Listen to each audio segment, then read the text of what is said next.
வாங்க. என்ன ஓனரம்மா, இன்னைக்கு நீங்களே சமையல் பண்ணிட்டீங்க போல இருக்கு. ஆமாக்கா, இன்னைக்கு மாஸ்டர் வேற லீவு. அதான் நீங்க உட்காருங்கக்கா, நான் சாப்பாடு எடுத்து வைக்கிறேன். வாங்கக்கா. அம்மா சொல்லக்கூடாது தானோ. எப்பவும் உங்க ஹோட்டல் சாப்பாடு வீட்டு சாப்பாடு மாதிரி தான் இருக்கும். ஆனா இன்னைக்கு அதை விட வேற லெவல்ல இருக்கு. உன் கைப்பக்குவம் அவ்வளவு அருமையா இருக்கு. பரவாயில்ல தானோ, மாஸ்டர் இல்லன்னதோ ஆட்டோ ஓட்டுறத கூட விட்டுட்டு நீயே வந்து சமையல் பண்ணிட்டியே. எங்க ஹோட்டல் ஆச்சு போவனா? பரவாயில்ல தானோ, மாஸ்டர் இல்லன்னதோ ஆட்டோ ஓட்டுறத கூட விட்டுட்டு நீயே வந்து சமையல் பண்ணிட்டியே.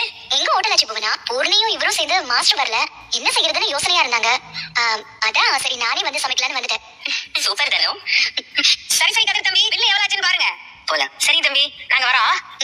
பூர்ணி சரிங்க, உள்ள போய் எல்லாத்தையும் எடுத்து வைங்க. தானோ, இங்க கொஞ்சம் வாயேன், உங்ககிட்ட கொஞ்சம் பேசலாம். அட இங்க வா. என்னக்கா? பேசணும் வா. என்னக்கா, என்னாச்சு?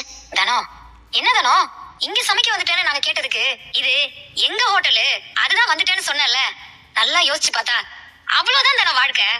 நேத்து வரைக்கும் கதிர், டக்ளஸ், பூர்ணி எல்லாம் யாரோவா இருந்தாங்க. ஆனா இன்னைக்கு அவங்க கூட சேர்ந்து இது எங்க ஹோட்டல்னு உன் வாயிலே வந்துருச்சுல. இது மாதிரி எல்லாத்தையும் எல்லாரையும் ஏத்துக்கிட்டு நம்ம வாழ்ந்தோம்னா அதை விட சந்தோஷம் தரக்கூடிய விஷயம் வேற எதுவும் இல்ல தானோ. நீ இப்ப சொன்ன இந்த வார்த்தை எனக்கு ரொம்ப சந்தோஷமா இருக்கு தானோ.